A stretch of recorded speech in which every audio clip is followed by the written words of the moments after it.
अस्सलाम वालेकुम।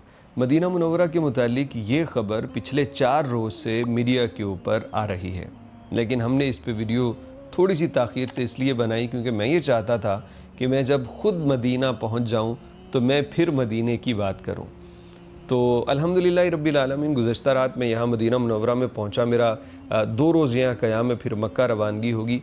तो इस स्टोरी के मुतालिक जो मैं आपको बतला रहा हूँ, ये एक पाकिस्तानी की कहानी है जो निस्फ़ सदी से ज़्यादा मदीना गुज़ार के पाकिस्तान गया, लेकिन दिल को चैन ना आया और मदीना मदीना करता वो दोबारा वापस आ गया। और जब यहाँ पहुँचा तो बड़े जज्बाती मनाज़िर हुए और रो पड़ा वो अपने कफ़ील के बेटे से मिलके। सिर्फ़ एक स्टोरी नहीं है बल्कि एक पूरी समझ लीजिए किताब है। हम में से हर कोई चाहता है ना ज़िंदगी खुश हो, ज़िंदगी में सुकून हो, लेकिन उस ज़िंदगी को पुरसुकून बनाने के कुछ तौर तरीके हैं, या तो हम उनसे नावाकिफ़ हैं या हमें करने में मुश्किल लगते हैं, न जाने क्या वजह है। तो सबसे पहले तो आपको स्टोरी ज़रा सुनाते हैं, बल्कि स्टोरी से बेहतर तो ये होगा कि कुछ वीडियोज़ आपको दिखाई जाएँ। ज़रा अब्दुल गफ़्फ़ार साहिब की अपने सऊदी कफ़ील के बेटे से ये मुलाकात देखिए, फिर स्टोरी बताते हैं।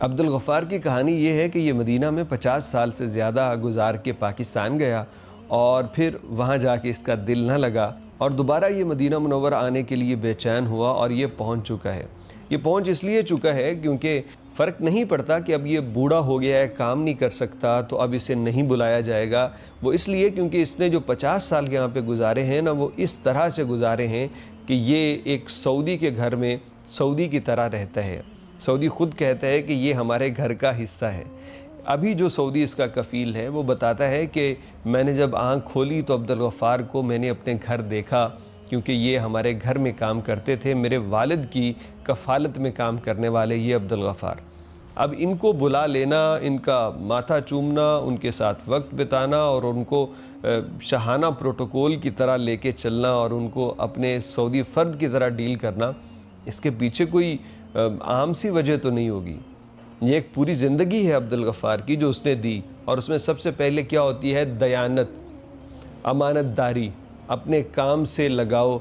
ये इंसान के अंदर जब होती है ना तो अल्लाह उसे इज़्ज़त देता है। मेरे भाइयों, बहुत से लोग इसमें मैं देख रहा हूँ वो कह रहे हैं कि अब्दुल गफ़्फ़ार जो मर्ज़ी हो जाए, तुम्हें नेशनैलिटी सऊदी फिर भी नहीं देगा।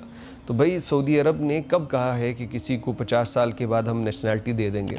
लेकिन इज़्ज़त की कोशिश तो हर किसी को करनी चाहिए कि मैं जहाँ रहूँ, जहाँ काम करूँ, मुझे इज़्ज़त मिले। और इज़्ज़त पता कहाँ से आती है?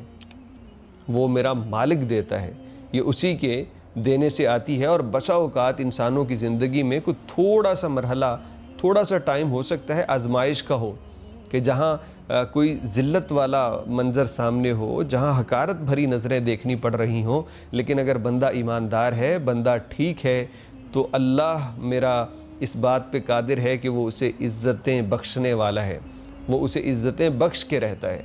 तो मेरे अज़ीज़ दोस्तों, अब्दुल गफ़्फ़ार के लिए बहुत सारी दुआएं और खुशियाँ उसके लिए। और यहाँ बैठ के मैं ये दुआ करता हूँ कि अल्लाह रब्बुल इज़्ज़त आप सबको भी जल्द आना नसीब करे मदीना मुनव्वरा में। भाई, क्या बात है मदीना की। आप जैसे जहाज़ से निकलते हो, एयरपोर्ट से बाहर निकल के ना, तो यहाँ की आबो हवा की एक लुत्फ़ ही अलग है।